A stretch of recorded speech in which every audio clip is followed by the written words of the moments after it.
ஹல்லேலூயா, ஹல்லேலூயா, ஹல்லேலூயா. ஸ்தோத்திரம் ஆண்டவரே, ஸ்தோத்திரிக்கிறோம்.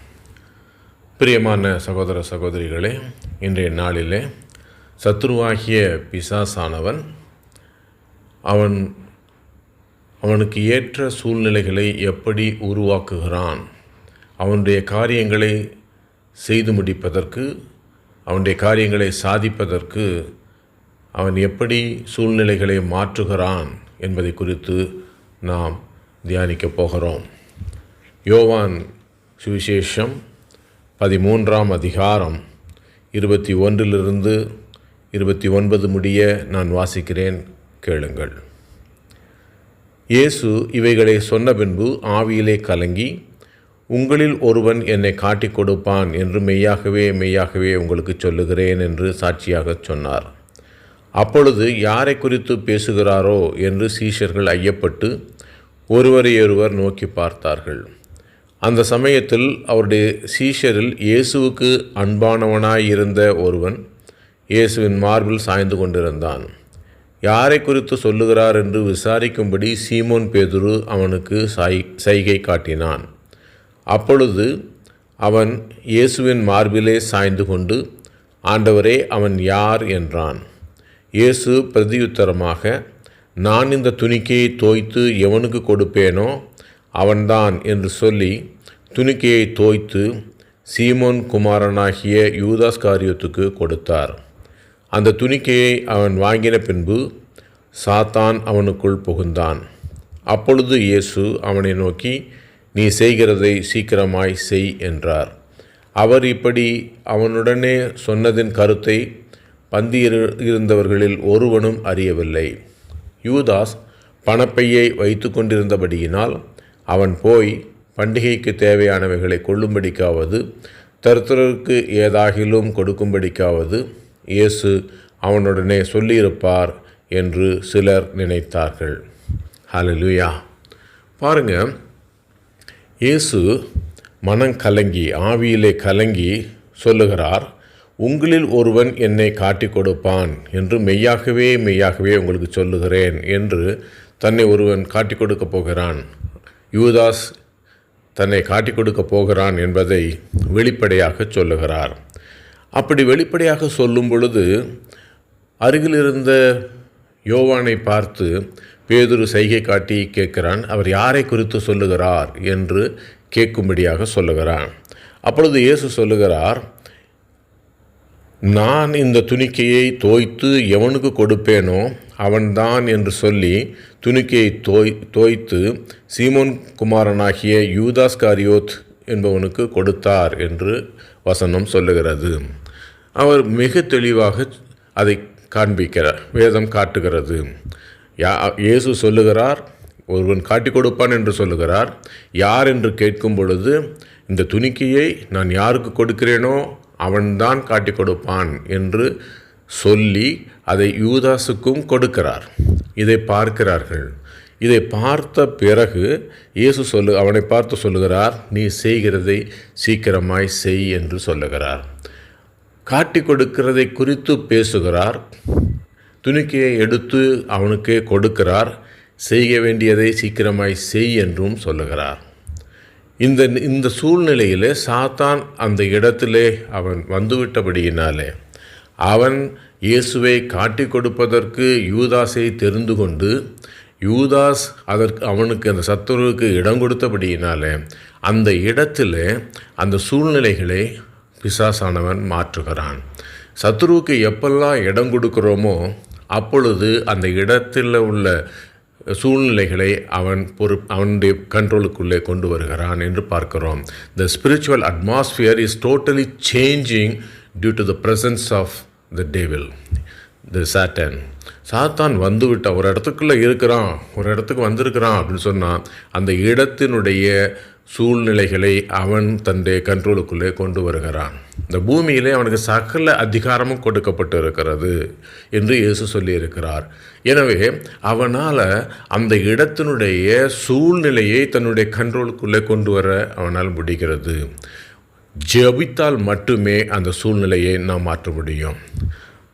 தேவனிடத்தில் ஜெபித்தால் மட்டுமே, இயேசுவிடத்தில் ஜெபித்தால் மட்டுமே அந்த சூழ்நிலையை நாம் மாற்ற முடியும். இப்பொழுது இந்த இடத்துல யூதாஸ் சத்ருவுக்கு, பிசாசானவனுக்கு இடம் கொடுத்தபடினாலே அந்த இடத்தில் உள்ள சூழ்நிலை அவனுடைய கண்ட்ரோலுக்குள்ளே போகிறது. அதனால் அவர்கள் யூதாஸ் காட்டி கொடுக்க போகிறான் என்பதை அவர்கள் உணர்வதற்கு பதிலாக அவன் பணப்பையே வைத்திருந்தபடியினாலே ஏழைகளுக்கு, தருத்தரருக்கு ஏதாவது வாங்கி கொடுக்கும்படியாக அவன் போகிறான் என்று நினைக்கும்படியாக மாறுகிறது, சூழ்நிலை மாறுகிறது. அப்போது அந்த இடத்துல சத்ருவானவன் அவன் யூதாஸ் செய்ய வேண்டிய காரியத்தை செய்யும்படியாக ஒரு சூழ்நிலையை உருவாக்குகிறான். அவங்க மீதி இருக்கக்கூடிய 11 சீடர்களும் எல்லாருடைய மைண்டும் இப்போது அவனுடைய கண்ட்ரோலுக்குள்ளே வருகிறது. அந்த சூழ்நிலை மாறுகிறபடியினாலே அந்த இடத்துல உள்ள அந்த அட்மாஸ்பியர் இஸ் டோட்டலி சேஞ்சிங். அதனால் அந்த change of atmosphere is bringing a total change of thinking in all the 11. எல்லாருக்கு மேலேயும் அந்த எல்லாருடைய 11 பேருடைய திங்கிங்கில், அவங்களுடைய எண்ணங்களிலே ஒரு பெரிய மாற்றம் வருகிறதை நாம் பார்க்கிறோம். எனவே இந்த நாளை என்ன நடக்கிறது, அவன் எழுந்து போகிறான். அவன் எழுந்து போகும் பொழுது எல்லாரும் என்ன நினைக்கிறாங்க, இவன் காட்டி கொடுக்கிறவன் போகிறான் அப்படின்னு சொல்லி பார்க்கல. அவன் ஏதோ வாங்குவதற்கு போகிறான், தருத்தரருக்காக ஏதோ வாங்கி கொடுக்கும்படியாக போகிறான் என்று அவர்கள் பார்க்கிறார்கள். அதை தொடர்ந்து இன்னொரு விசேஷம் சொல்லுகிறது, அவர்களில் மீதமுள்ள அந்த 11 பேர் என்ன பேசிக்கிட்டாங்களாம், உங்களில் யார் பெரியவன் என்று பேசிக்கொண்டார்கள் என்று பார்க்கிறோம். அதை தொடர்ந்து இயேசு, உங்களில் பெரியவனாக இருக்க விரும்புகிறவன் எல்லாரிலும் சிறியவனாக இருக்க கடவன் என்று சொல்லி அவர்களுக்கு உபதேசம் பண்ண தொடங்குகிறார். அதனால் அப்போது அந்த டோட்டல் அட்மாஸ்பியர் இப்போ எப்படி மாறி இருக்கிறது என்று பார்த்தீங்கன்னு சொன்னால், அந்த இயேசு சொன்ன அந்த காட்டி கொடுக்கிற அந்த காரியம் முற்றிலுமாக விலகிவிட்டது. அவருடைய மைண்ட்லேருந்து விலகிருச்சு. இயேசு ஒருத்தன் காட்டி கொடுக்க போகிறான் அப்படிங்கிற அந்த காரியம் விலகி, நம்மள யார் பெரிய ஆள் அப்படின்னு சொல்லி அவங்க பேசிக்கொள்ளுகிற ஒரு காரியமாக மாறிவிட்டது. அப்போது சத்துரு ஒரு இடத்துல இருக்கிறான் என்று சொன்னால் கர்த்தருடைய காரியம் அங்கே நடைபெறுவதற்கு மிகப்பெரிய தடை இருக்கும் என்பது மிக முக்கியமான காரியம். எனவே பிரியமானவர்களே, நம்ம என்ன செய்யணும், இந்த மாதிரி சூழ்நிலை என்ன செய்யணும்? ஜெபத்திலே தரித்திருக்க வேண்டும். நாம் ஜெபத்திலே தரித்திருந்தால் மட்டுமே சத்துரு வந்து நம்மை சுற்றி இருக்கக்கூடிய அந்த அட்மாஸ்பியர் அதை மாற்ற, அதை அவனுடைய கையில் எடுக்க நாம் தடை செய்ய முடியும்.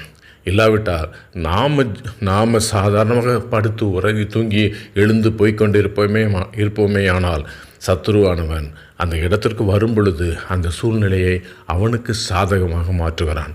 அந்த இடத்தையே அவன் சாதகமாக மாற்றுகிறான். அந்த இடத்துல இருக்கக்கூடிய ஒவ்வொரு நபரையும் சாதகமாக மாற்றுகிறான்.